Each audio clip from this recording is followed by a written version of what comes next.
Un glas din cer l-a chemat pe nume: ridică-te și mergi acum. Dar inima lui a ales fuga departe de acel drum. Pe mare a fugit în noapte, crezând că se poate ascunde. Dar nimeni nu fuge de chemarea lui, nici de planul ce pătrunde. Când te îndepărtezi de voia lui, furtuna începe să vorbească.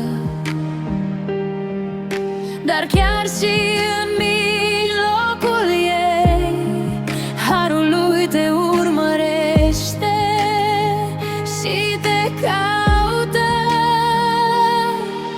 Profetul care a fugit de Dumnezeu a găsit din nou direcția.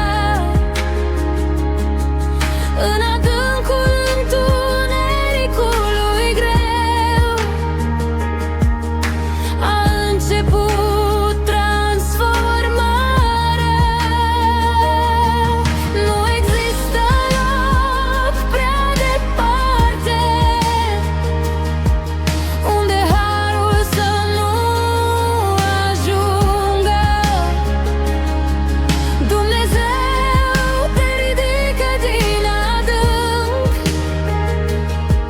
și îți dă o nouă poruncă.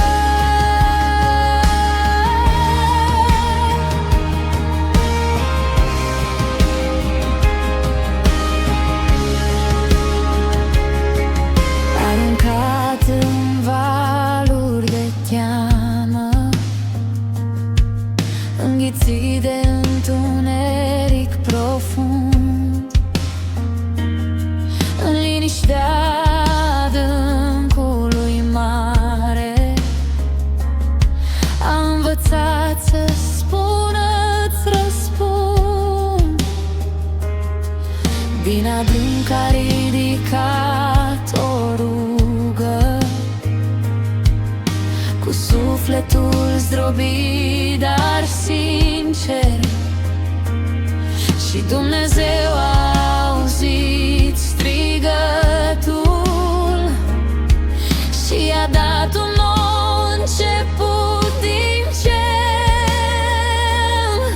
Nu contează cât ai fugit, nici cât de departe ai mers.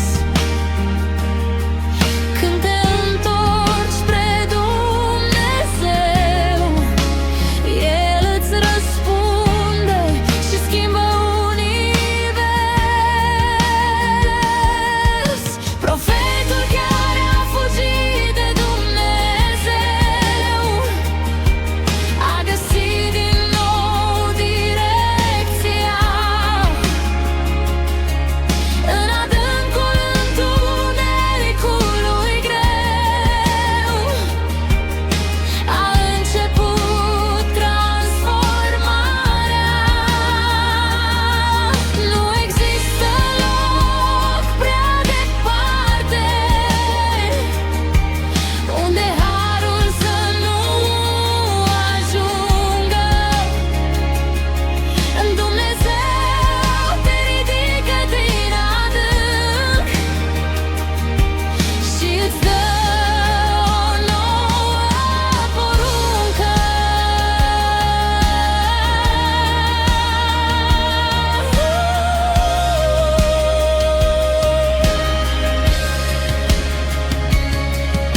Din valuri spre ascultare, din fugă spre chemare, Dumnezeu schimbă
fugit,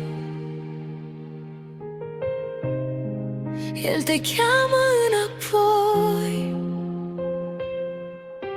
și în brațele Lui începe transformarea ta.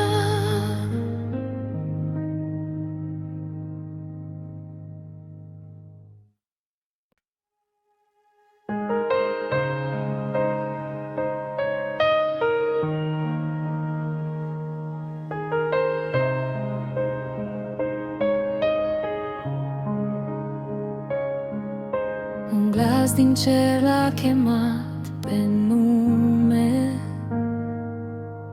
ridică-te și mergi acum. Dar inima lui a ales fuga departe de acel drum. Pe mare a fugit în noapte, crezând că se poate ascunde. Dar nimeni nu fuge de chemarea Lui, nici de planul ce pătrunde. Când te îndepărtezi de voia Lui, furtuna începe să vorbească. Dar chiar și în mijlocul ei, harul Lui te urmărește și te caută. Profetul care a fugit de Dumnezeu a găsit din nou direcția în adâncul întunericului greu. A început transformarea. Nu există loc prea departe unde harul să nu ajungă. Dumnezeu te ridică din adânc și îți dă o nouă poruncă.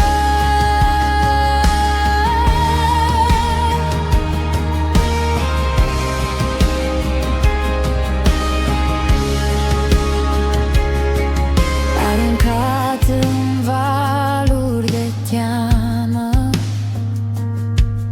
înghițit de întuneric profund,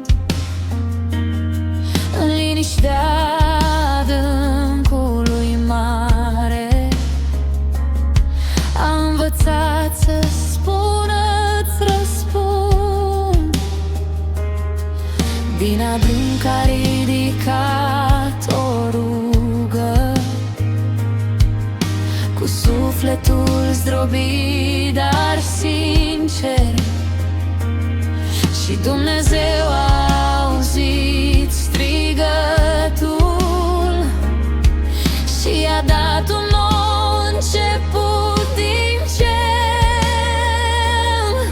Nu contează cât ai fugit, nici cât de departe ai mers. Când te întorci spre Dumnezeu,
valuri spre ascultare, din fugă spre chemare. Dumnezeu schimbă inimi și dă nouă lucrare.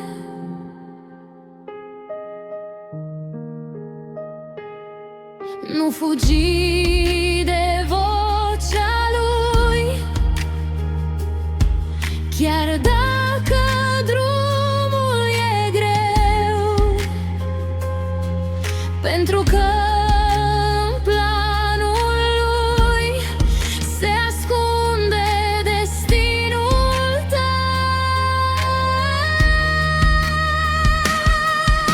Profetul care a fugit de Dumnezeu a devenit glas de salvare. Din adâncul celei mai mari lupte s-a ridicat o nouă chemare. Nu contează trecutul tău, ci pasul pe care îl faci acum. Dumnezeu transformă orice inimă și îți arată un nou drum. Chiar dacă ai fugit, El te cheamă înapoi și în brațele Lui începe transformarea